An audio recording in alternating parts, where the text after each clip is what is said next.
One of the things I think a lot of people need to understand is we aren't a museum piece. The Inupiaq people are a living people and a living culture. Even though we're in northern Alaska, which covers this vast area from Nome all the way over the Canadian border, is that there's this extreme value of interconnectedness and interdependence. It's a hunting society, a gathering society from thousands of years. This is what creates our culture. That special relationship between humans and the natural world and the animals, and that it teaches you how to have a society that doesn't do too much harm to the world. Love and respect for nature, for one another, for our elders. Very, very fundamental value, key to life. Our values are something that bind us all. The importance of sharing with one another, the importance of spirituality, and the connection to the land, our traditions, how we hunt, sharing of stories and songs and dances. I'm Inupiaq. I'm from the Arctic Ocean. I am Inupiaq. It's very important to me. It's who I am as a person. And we're very proud of who we are, and we want to continue that.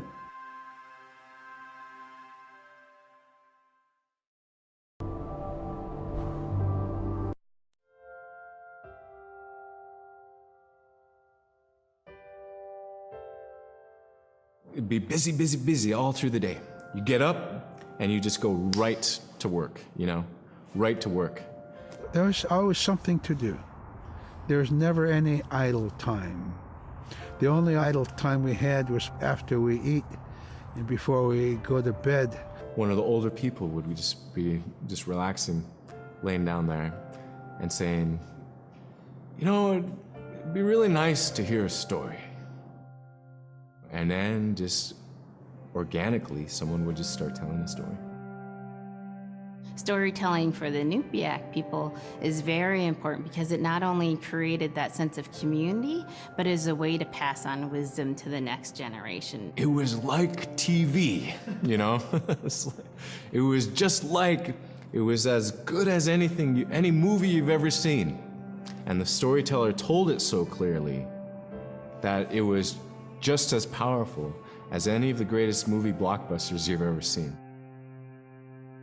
There was a reason behind the stories that we were told because they held traditional knowledge. They held things that we might need to know in life, whether it was about how to find food or how to survive, or it was about well-being and the importance of connecting with people and being a good member of the community. We all do stories. We all live in stories.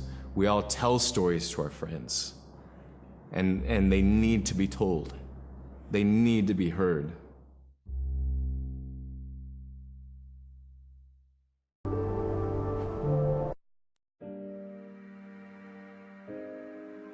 So scrimshaw is this really beautiful method of art that's done either on baleen or ivory, and traditionally it was used to tell stories.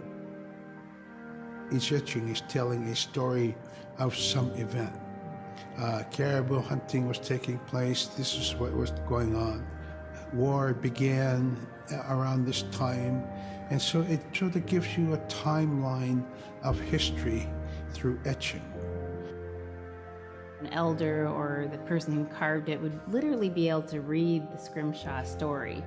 They're like reading a book, in a way. A lot of the storytelling traditions would be things that after the storytelling was done, we'd just rely on the next person telling it. And so scrimshaw is a very important way for Alaskan Native people to record their history.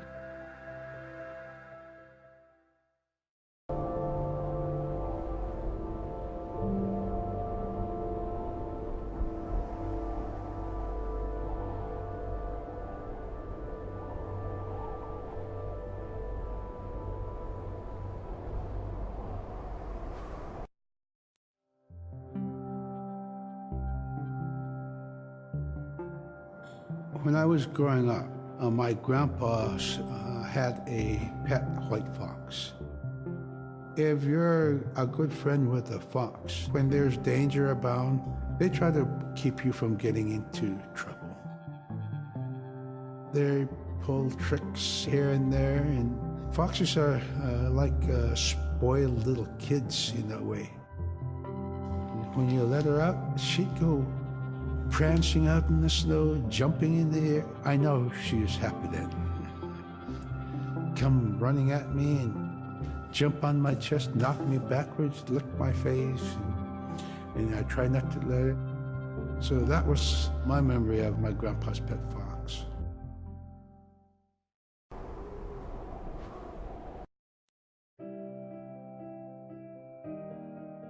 Caribou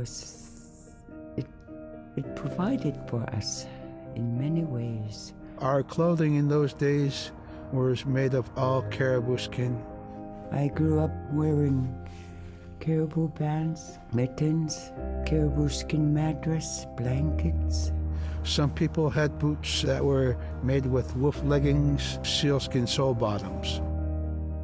Baleen was shaved to make insoles. They kept us quite dry and warm as well. But the caribou skin clothing was the best. We would get as many yearlings as we could for our outer clothing. And for a heavy winter, we would get caribou in February or March because the hair was the longest and the skin was the thickest, and we would use those for our winter gear. With that stuff on, you could sleep outside in 50 below and it wouldn't bother you a bit.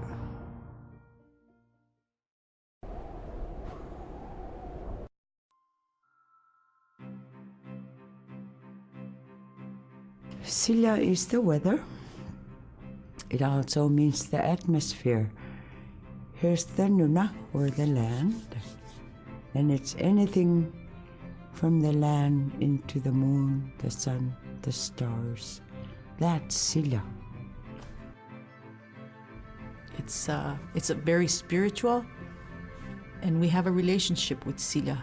Silla has a soul in the same way we do as people, in the same way animals do.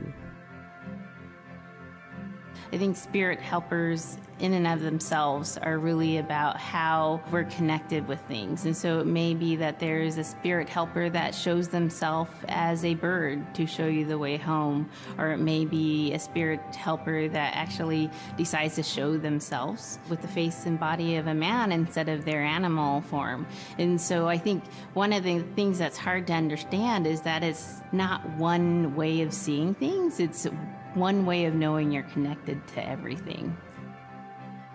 We've always had that spirituality of everything around us. It's the interaction you have with the air you breathe, the ocean that you gather resources from, the rivers from which you gather fish, the tundra from which you pick berries, the animals that give themselves. It's all of that.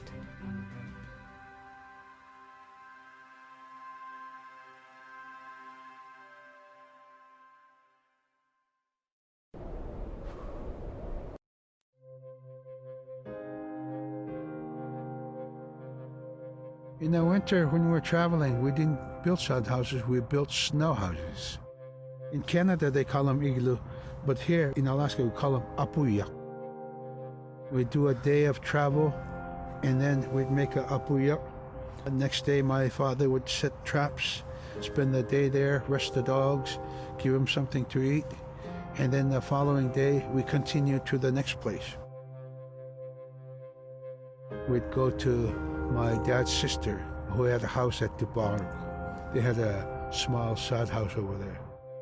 We didn't have to do anything. We just visit with them, and my dad and my sister were glad to see each other, and they'd talk away while us kids played outside or go to sleep. By the time we get back to our home, my father would leave us with our aunt or with my grandmother, and then he'd start on his trips and go check his trap line. We were not into 8 to 5 kind of time, you know. We're in a totally different kind. We're in ecological time.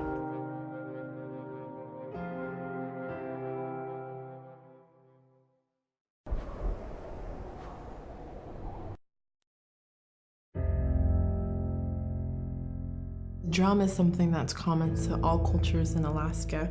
All cultures have a drum that may have some stylistic differences or differences in the materials that it's made, but it's still in recognition of life and vitality. And the drum mirrors the heartbeat. And when you continue drumming soon, it will be in line with your heartbeat, because that's what it's supposed to be, the heartbeat of the community, and it symbolizes vitality. And it's the most tremendous feeling to be in a room and to have one long row of all the drummers and to have that feeling of unity, everyone beating in harmony, the drum beat in unison. It's the most beautiful feeling. And to know that you're connected, you're on the land that you are connected to. And even if you grew up outside of the community, that which is in you comes from this area. And it's the greatest feeling.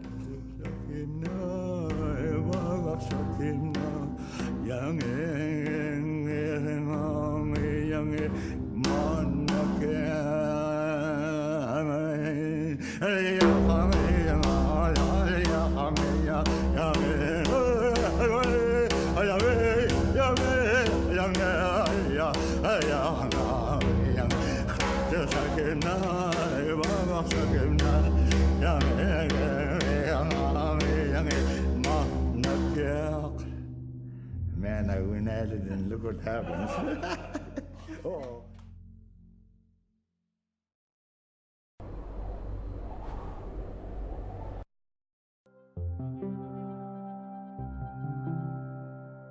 They're just like other people. They just happen to be very small and extremely strong. These are stories that are common throughout Alaska. It's normally that people are in a size from your elbow to the tips of your fingers, and they possess superhuman strength. So they may be tiny, but they can carry a whole caribou. And if you go up north and you talk to a number of the people in the community, they'll talk about having seen the little people. There's a place at home that we know, but we don't profess it to anybody. But it's not like the boogeyman. They can be mischievous, they can be ornery, or they can be helpers. And every now and then, we might have the opportunity to see them, especially if they want us to see them. The fact that it's across Alaska really tells you something about our history and how we interacted with nature around us.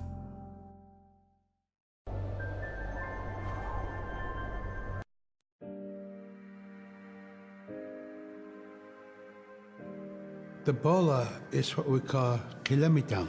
And the kilamitang is made out of braided sinew tied out to some heavy bone which you could twirl. In my case, we're catching ducks. When we're out whaling, sometimes the ducks start flying. And they're good for duck hunting. You know, if you're a whaling crew, you can't make too much noise, so you can't use a shotgun for getting some duck soup handy, you know?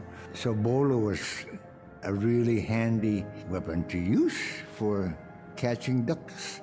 You know, the ducks fly in, you throw it up and tangles up the bird, and down they go.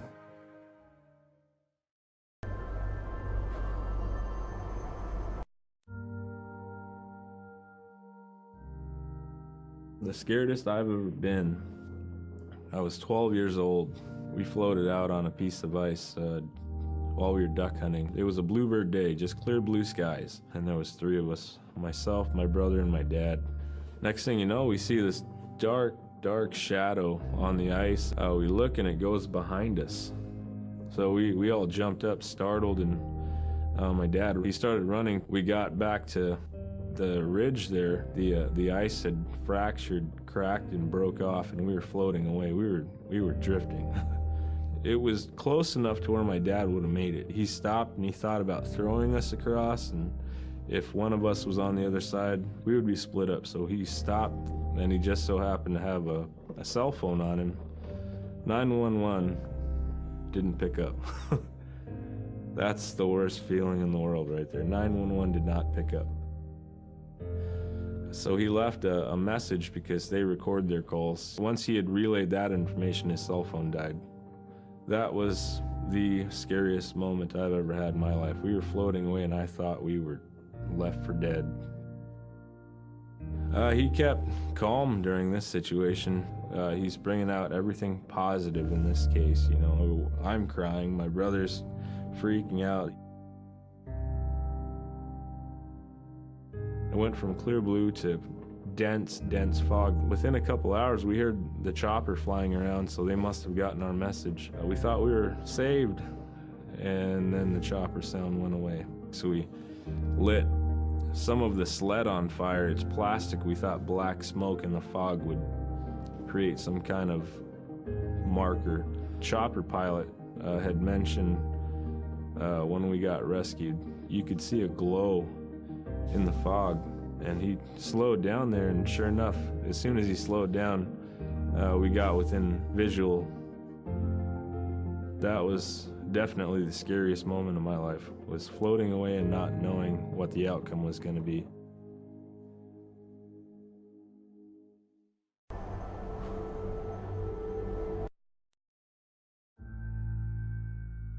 We're very much aware of the climate change. And it's been for many years, even before climatologists were noticing the change, Inuit were already saying, "Sila alangokto." Our climate is changing. If the heat is going the way it is right now, for us it's going to be pretty bad.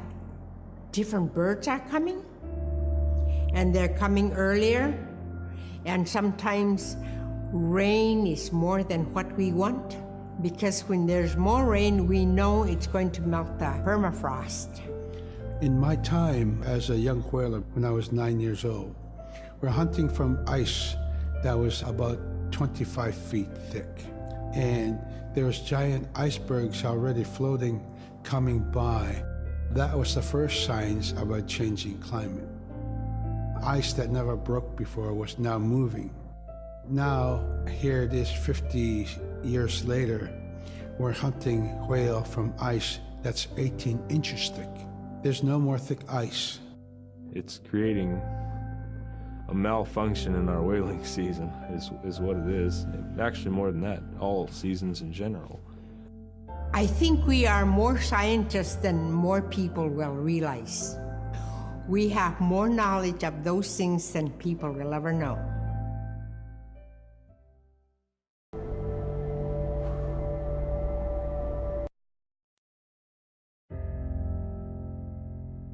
My brother was out seal hunting. He got attacked from behind and managed to grab his knife and save himself. When he came to realize, oh no, it's a mother. We've always known traditionally that we avoid killing a mother. It's always been sacred to us to protect them. He had to present himself to the council, and so he was given the job to mother the baby, and we kept it. It got so big, it went over the barricade one day and got to the dog food, and that was an indication that, brother better go teach it how to survive on its own. So he did. I really got attached to the bear because I more or less grew up with it. And some days when brother took him walking, once in a great while he'd put me on the bear and I would ride on it like a horse. I was just happiest little girl in the world.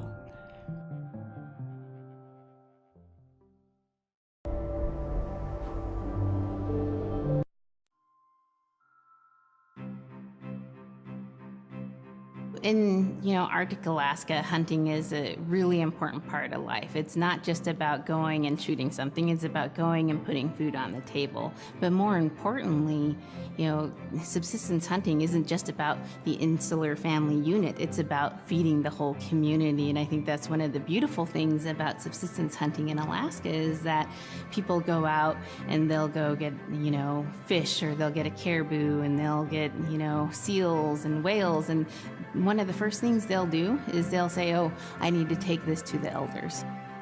This isn't just about one individual surviving or one family surviving, it's about the whole community. We didn't just go out and kill and put in a freezer. It's like a ritual that I learned from my parents. It's all about relationship. I don't know. I think there's a lot of camaraderie involved, and just being out on the land or being out on the ocean. It's like getting back in tune. I'd rather be out there. To me, once I go out there, it's the world that I learn from.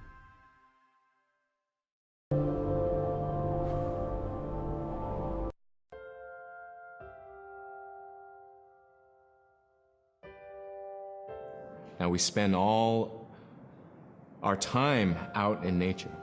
You get very intimate with the world. And over time, if you're living that life, you start to sense that everything has a spirit. There's a consciousness in everything. Everything is alive. If everything is alive, then we want to respect it. And if we're going to use it, we want to use it respectfully. What I try to tell my nephews and nieces, you know, you love to hunt, you have to take care of the animals that you catch, preparing the food and eating the food that you catch. Water provides you. The ice brings you life. It provides all those things that you need to be a part of your life. That was something I grew up with. I grew up respecting the animals. I grew up respecting the land. And that, to me, that is why we as Inupiaq, as an Inupiaq culture, as an Inupiaq people, is why we're so successful.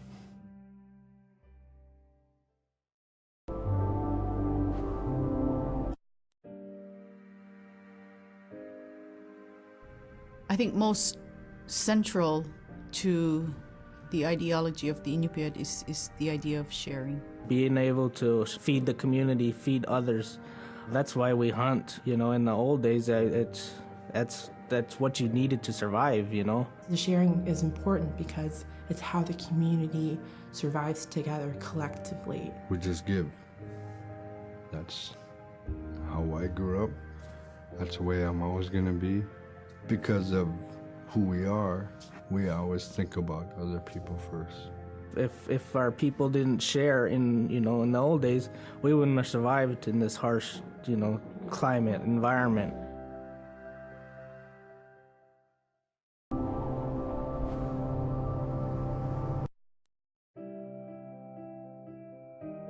We have Big Diamond, Little Diamond, and King Island.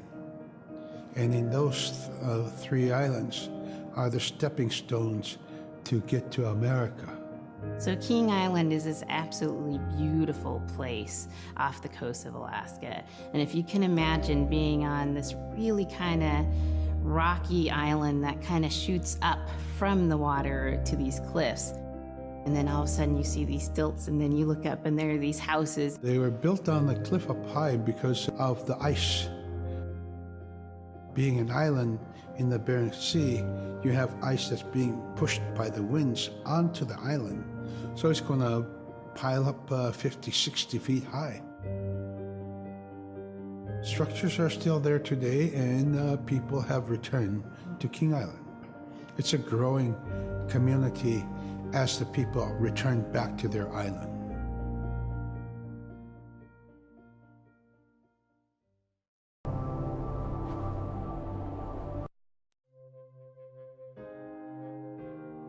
When I was young, my mom, whenever the Northern Lights came out, she'd just whistle. Boy, they come alive. Just keep whistling and that aurora will, just like, you can almost hear it. And then she explained to me a little bit later that those are children, and children who've passed away when they were children. You don't want to draw them in too much, is what she said, because then they could play football with your head, play Eskimo football, and that's what they want to do. They're always playing, those children up there. Don't play out without your hood on. If you don't have your hood on, the Aurora person is going to come down and chop your head off and play ball with your head. It wasn't like they were trying to do bad, you know, or it was like a scary story or anything like that. It was just, that's how it was. That's what it was.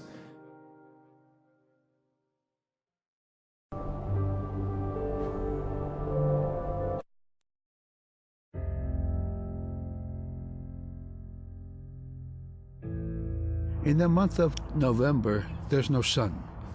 So during that dark time, we travel by the light of the moon. It's quite different. Everything was silver and black.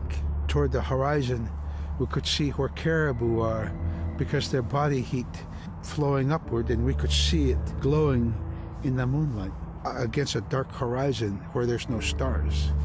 If somebody yelled, you could know who yelled from where the sound came from, but specifically where that cloud of their breath went up and it glowed in the moonlight. So that was a good time to travel. It was very surrealistic.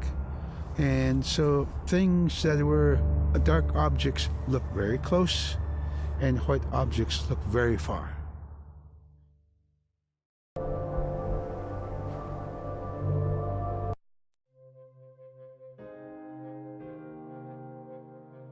We are taught that there's no hierarchy.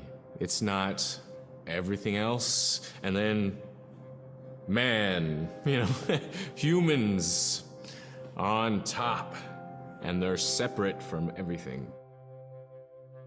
We're taught that everything is equal, and that all the animals have a human form or can be seen in a human form. And so they have just as much or more intelligence. You know, in fact, have a lot to teach people. And so that's how these transformations can happen. It's if the animal wants you to see it in its human form. There's a story where a man comes up to an ice hole and then realizes there's another man in his parka that's got stuck in the net, you know, and is just stuck like that. Oh, can you let me out? Please help me, you know. And so then he lets the man out, but then realizes that was actually a seal. That was a seal man.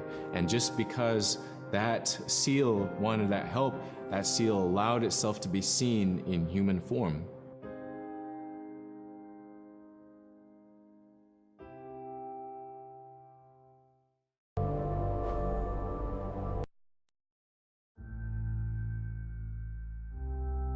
We have our Dimi, the body, which returns to Nuna, the earth.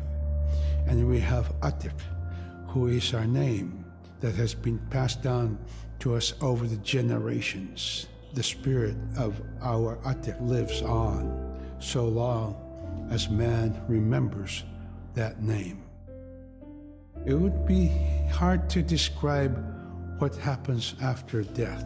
The feeling is that when our Anik returns to Sila, then that may be reborn if the name is passed on to a new child who can then retain some of the memories of the original name. And so it's not uncommon for grown-ups or adults to meet a child who has the same name maybe as their grandmother and say, "Hi, Aka," which means grandma, "Hi, Appa," or "Hi, little mom," or "Hi, little dad," because it's the traditional belief that the soul, is continuing on. Humans are renewed and replenished over time. Just like our plants. Every year flowers are born and bloom and they die. Next year they are born again.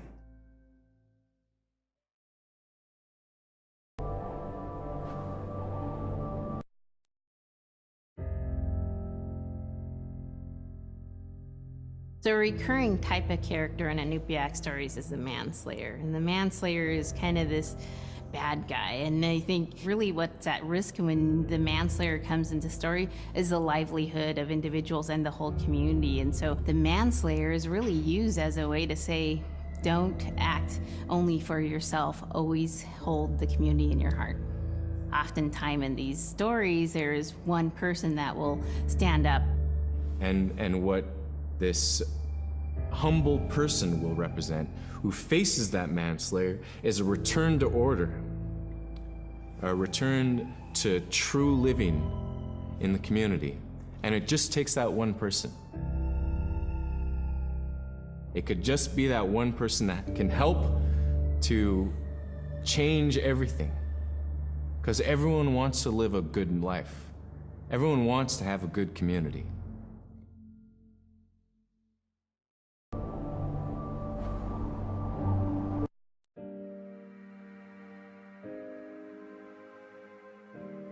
With regard to the environment, the blizzards have been one of the key elements that have impacted the survival of people, especially in the hard winter.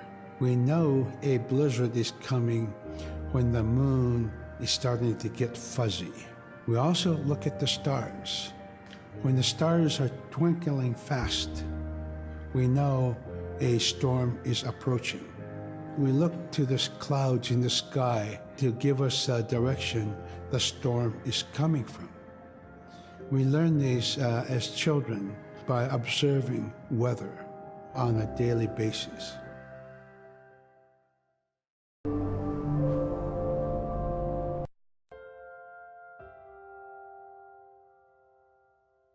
With the story of Kunuk Sayuka, told by Robert Cleveland, it's just a masterwork. It's a well-known story among the Inupiaq people, and in our case, of producing a video game that really reflects indigenous heritage. It captures the imagination, and it's something that you have a very specific kind of task to do.